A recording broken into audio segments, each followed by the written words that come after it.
La place des familles, elle est essentielle.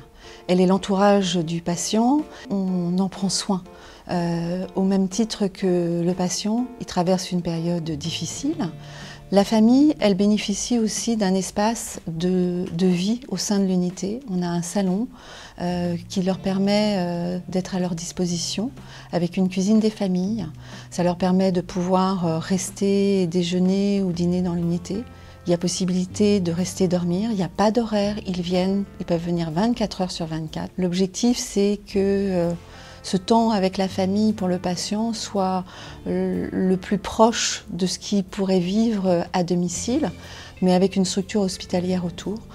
La famille ainsi est prise en charge, elle aussi, à 100%. Pour cela, on dispose d'un psychologue, les médecins sont à disposition tous les jours. L'équipe soignante peut répondre, ainsi que les médecins, à toutes les questions qu'ils souhaitent. On peut aussi les suivre après le décès de la personne. On reste toujours disponible, 1 mois, 6 mois, 1 an. Ils ont toujours possibilité de revenir pour poser toutes les questions. Et quand on parle du terme de la famille, on devrait plutôt utiliser le terme entourage.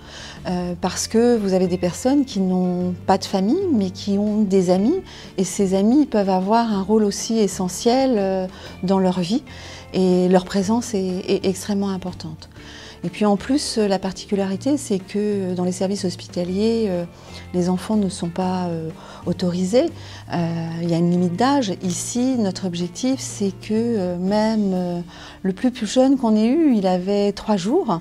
Et c'est vrai que pour la grand-mère, d'avoir pu voir ce petit qui avait que 3 jours a été un grand moment d'émotion. Voilà, il n'y a aucune obligation de rentrer dans les chambres. Ils peuvent être justement dans ces espaces famille. Il y a des caisses de jeux, il y a un parc. Les enfants comprennent tout. Donc c'est important qu'on aide les parents, on aide les grands-parents à trouver les mots pour ces enfants. On a souvent tendance à vouloir les protéger en tant que parents, mais en fait, les enfants perçoivent tout. Donc c'est important de remettre des mots.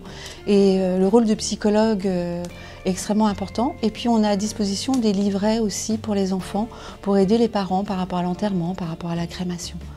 Donc on prend en charge vraiment le patient, mais dans tout son entourage, dans toute sa globalité, tout ce qui est important pour lui et tout ce qui a été sa vie.